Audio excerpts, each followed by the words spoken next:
All right, guys, this morning I want to talk to you about one of the unexpected consequences of success. And this is very important to talk about because many of you are not going to see this coming if you are ambitious and you're working your way to the top of whatever it is you're trying to achieve. And it's very important to know what you're headed for. And I'm talking about any level of success. I mean, success is defined differently by different people. It depends on what you want, depends on how you see life. It just depends on your overall scope of things. So I'm not really interested in this video in talking about exactly what success is. I do want to do that in a future video, but I want to talk about one of the unexpected consequences of success. This is very important. But before I get started, let me tell you a little bit about what I put in my beard this morning, which is a myriad of things, it seems like. It's funny enough because I actually have a Mad Viking Beard Company t-shirt on, but this morning I washed my beard with Artius Man beard wash, and then I put in Artius Man conditioner, and then when I got done I used Everyman Jack oil in my beard, sandalwood, and then I put in Goodfellow Company beard balm. I'm not afraid to mix things up. I like mixing scents and fragrances and stuff like this, and just different, find out what things do. I'm usually pretty pleased. But anyway, that's what I've got going on with my beard. I'll put the links in the description below, so if you want to check those things out, you can do that. But let's talk about one of the unexpected consequences of success. One of the things that drives us to succeed in life is a desire for money. Right? That's usually how it looks at the very beginning. But once you get further on down the road and closer to your goal, and you're really immersed in what you're doing, you begin to realize that it's really about something much more. And at the root of all of it, at the root of all your desire in the pursuit of excellence and success, really lies something else. We oftentimes find out that what we're looking for is respect. It's very respectable to be successful. We admire and tip our hats to our proverbial hats to those that we see have made something of themselves. And you see they have been through the fire, they've committed themselves, they've practiced discipline, they've put in the time. And we want to be like them, we seek to emulate them, whoever they may be and whatever they may be doing. And like I said before, success looks different to all different kinds of people. But it doesn't really matter. That doesn't really matter here. What we're talking about is success, period. There is an unexpected consequence. And that is, even though you might respect those who are successful, what you're going to find out in a lot of cases is that the closer you get to where you want to be, you're going to find people in your orbit and people that you love and people that you like. Even if you don't love them, you might like them. You might find out that they're dropping off like flies. You might discover that they're not as supportive as you had hoped, right? And so this becomes quite a deflation in your spirit. But you have to know this going in, because if you're not prepared for it, it'll do exactly that. It'll deflate your spirit. You'll find it. Some people find it crushing, but don't let it do that. Forewarned is forearmed. All right, here's something that makes this very clear. This is not something that's specific to me. I'm not making this video because something happened to me. This happens to anybody and everybody who is chasing success, who is marking themselves for excellence, who is striving for the finish line. And really, the finish line is not really what it's all about. It really is about the journey.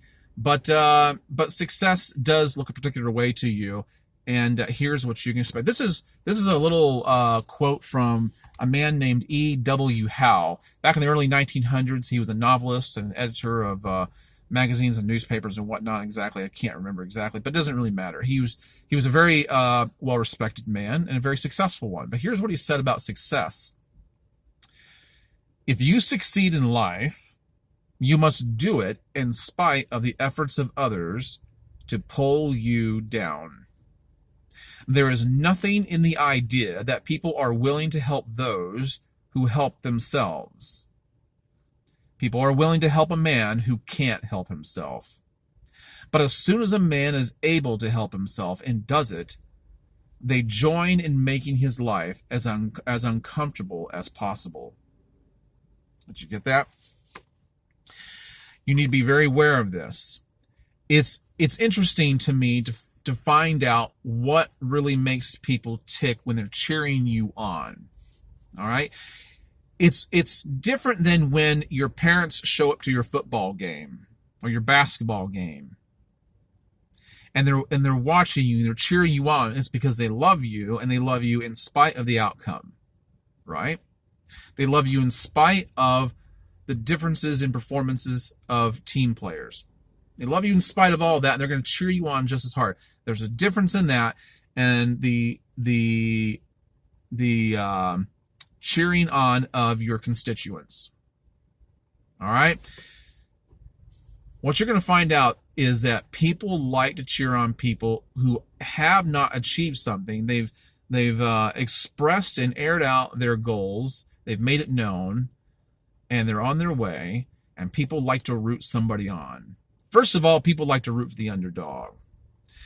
They like to root for people that are underdogs but could possibly be someone who could have some measure of success. They like that. It makes them feel good about themselves, and that's the problem, is that even though something makes them feel good about themselves, there's such a shift. There's such a shift in the way they feel about you and the way they feel about things, period, once you are creating momentum for yourself. And that's really all it takes. You don't have to be successful for this to happen. The stages start well before that. When you find out that you have created your own momentum, this is when it begins. Attitudes start to shift. The cheering starts to lull. And you do not want your momentum to dissipate. You want to continue to thrive and move on and move forward.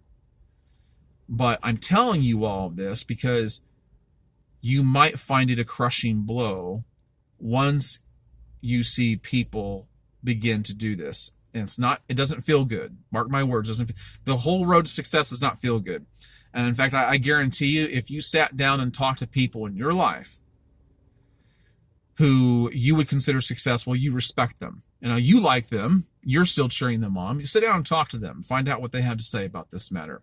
I guarantee you, they're going to tell you the same thing. All right? Like I said before, to be forewarned is to be forearmed. And, like I said, like E.W. Howe said here, people are willing to help a man who can't help himself. There's something about that that's good for their ego. There's something about that that stimulates them. It doesn't do any good to hold it against them. It doesn't do any good to preach what you know about this now to them, because that would just throw a wrench in the works for you. Don't waste your time. Don't waste your time. Just know this is how human nature works. You can't help it. And it doesn't interest you anymore. You keep on moving. I like what Frank Underwood, Kevin Spacey's character in House of Cards, once said to his bodyguard. He says, "You are a rock. From now on, you are a rock. Nothing moves you. Nothing affects you." And to some degree, that's how you have to see yourself. You have to develop a tough skin and a rock-like core if you're going to stay on the steady path. That's what I've got to say about it, folks. That's what I've got to say about it. I've got to go eat my donuts now and read more out of my book. I love this thing, Albert Hubbard's scrapbook. One thing I failed to mention here was the one thing I left out when I was talking about beards is I'm also combing my beard with my Beard Struggle comb. I love this thing, man. It's become my favorite comb. I swear to God. I love that thing. Anyway, I'll put the link in the description box below. Make your comments. I appreciate your time. Have a great day, guys. If you haven't liked this video, please do so. Subscribe, hit the notification bell, and share it with your friends. All right. Have a great day. Bye-bye.